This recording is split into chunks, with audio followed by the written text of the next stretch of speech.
मनोहर अपने बेटे विक्की के साथ शहर में रहता था। विक्की हमेशा काम के सिलसिले में घर से बाहर ही रहा करता था।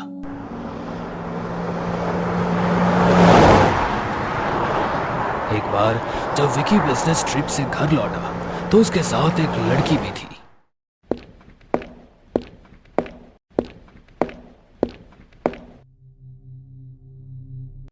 पापा, ये रिंकी है और हमें शादी करनी है।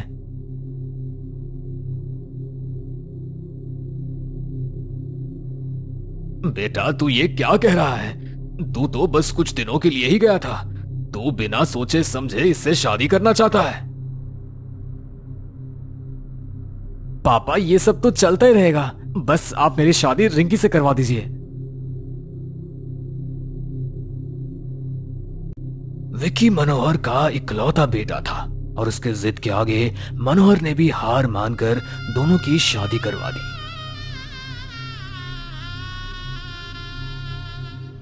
शादी के बाद रिंकी ने घर को अच्छे से संभाल लिया, जिससे मनोहर को भी थोड़ी तसल्ली हो गई।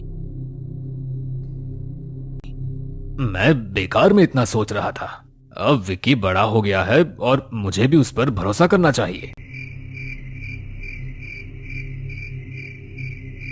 शादी के कुछ दिन बीत जाते हैं और एक रात जब मनोहर पानी पीने के लिए उठता है, वो देखता है रिंकी आईने के सामने खुद से बातें कर रही थी। मनोहर ने छुपकर उसकी बातें सुनने की कोशिश की और उसकी नजर आईने पर पड़ी। आईने में एक भूत रिंकी से बात कर रहा था और उसने रिंकी को एक दवा देते हुए कुछ मंत्र बताए। ये उसे कल सुबह खिला देना, फिर हमारा वशीकरण पूरा हो जाएगा और मैं हमेशा हमेशा के लिए आईने से आजाद हो जाऊंगा। फिर हम मिलकर उन दोनों बाप बेटे को खा जाएंगे। ये सुनकर मनोहर काफी घबरा चुका था। वो वापस बिस्तर में जाकर लेट जाता है और सुबह होने का इंतजार करने लगता है। सुबह जब विक्की ऑफिस के लिए तैयार हो रहा था, रिंकी नाश्ता लेकर आती है और उसमें उस दवा को मिलाकर उन मंत्रों को पढ़ती है।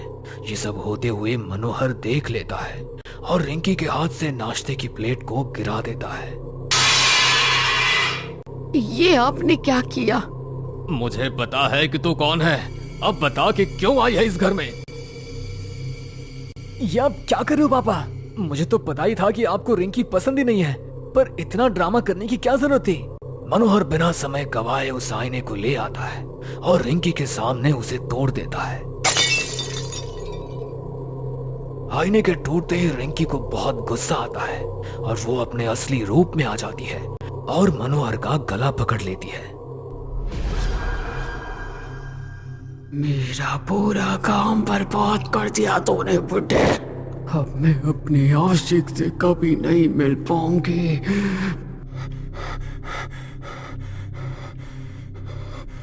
मनोहर को सांस लेने में बहुत मुश्किल होने लगती है। तभी विक्की अपने जेब से लाइटर निकालकर आईने पर आग लगा देता है।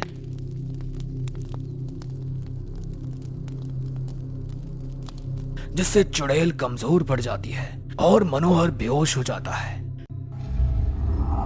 चुड़ैल के कमजोर पड़ते ही विक्की उसे पूछता है, कौन है तू और यहाँ तू क्यों आई है?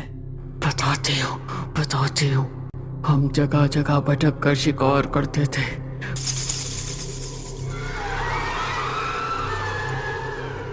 पर एक साधु ने मेरे बॉयफ्रेंड को आईने में कैद कर लिया और बस मैं ही बच पाई। उसे उस आईने से निकालने के लिए मुझे 5 आदमियों की आत्माओं की जरूरत थी। मैं पहले जवान आदमियों पर वशीकरण करके शादी करती, फिर उसे धीरे धीरे मार देती थी।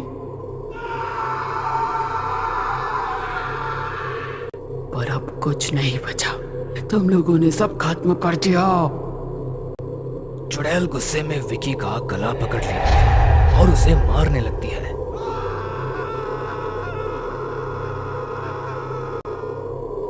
मनोहर को होश आ जाता है और वो गंगा जल लाकर चुड़ैल पर छिड़कता है, जिससे चुड़ैल जलने लगती है।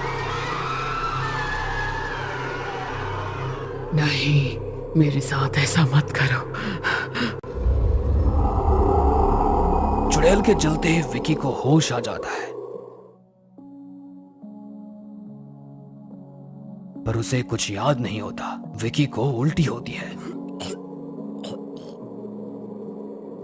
उसकी उल्टी से 4 किले और सिंदूर निकलता है,